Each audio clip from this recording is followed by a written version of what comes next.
మెల్లగా తెల్లారిందో ఎలా, వెలుతురే తెచ్చేసిందో ఇలా, పోసి నవ్వులతో మెరిసే పసిపాపల్లా.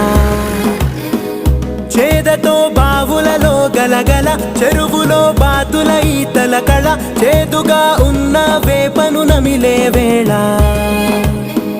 చుట్ట పొగ మంచుల్లో, చుట్టాల పిలుపుల్లో, మాటలే కలిపేస్తూ మనసారా మమతల్ని పండించి అందించు హృదయంలా. చలిమంటలు ఆరే